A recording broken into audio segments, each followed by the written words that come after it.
Nathan, thank you so much for taking some time out of your day to join the podcast. Thanks for having me. You can tell I dressed for the occasion. So. Hey, that's all right. That's all right. We're just here having fun and talking real estate and how you kind of got into it. But so let's just dive right in. Yeah, Um, go you for know, it.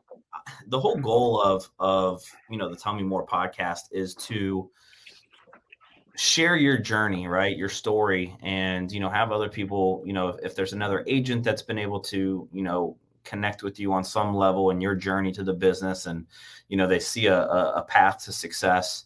And that's what it's all about, right? And when I bring other real estate professionals on here, I always like to start from the very beginning. What was life like growing up? Because what I found is typically, as I hear people's stories, there's a lot of, influences or things that happened early on in one's career, or career meaning, growing up or college, or something that's happened that has impacted, how they go about doing real estate, or some way that they're, it's affecting their business. So what was life like, growing up?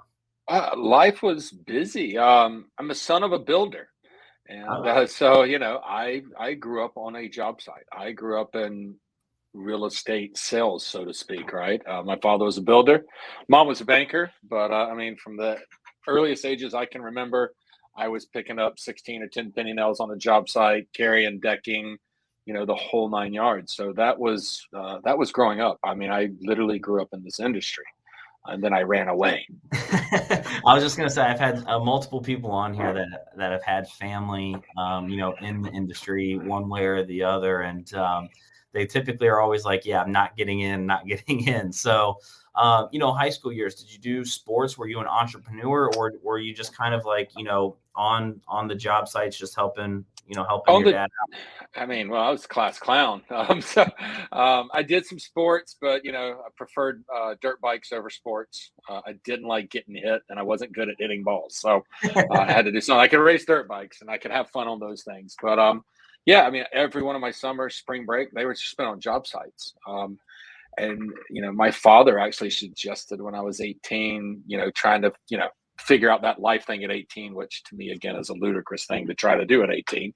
But he's like, you should build houses with me and sell houses. And I was like, no, that's garbage work. I'm not doing that. I can do better. And decided that the logical thing to do was join the military. Don't Okay. ask me why.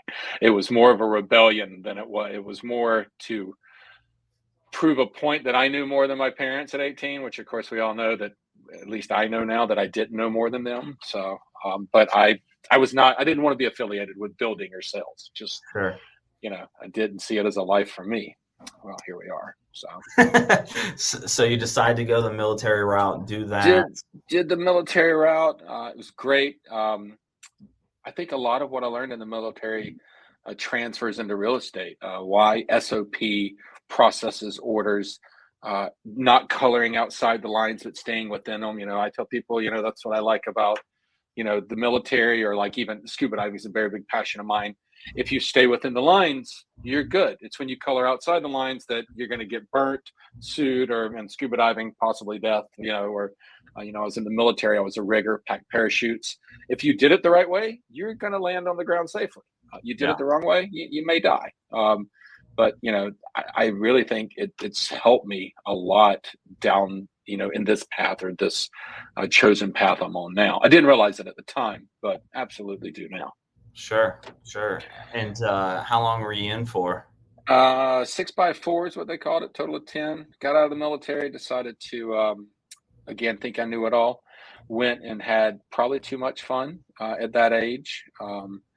And ended up in places that most people don't want. We could get in the whole thing, but at one point I was homeless, and getting my meals daily from the Safeway dumpster out back at about 9 p.m. is when I'd catch them throwing things out. So, Man, life took a curved turn. But again, I knew more than everybody, and of course, I didn't know anything. So ended up making my way to Ohio. Um, I always laugh, say I violated a man rule and followed a woman. But she ended up having my daughter, and my daughter was here, and I stayed here. and I spent a lot of years in the restaurant industry. It's what I knew extremely well, and uh, restaurants is what I did for a very long time after that, and then ended up in the RE game. So.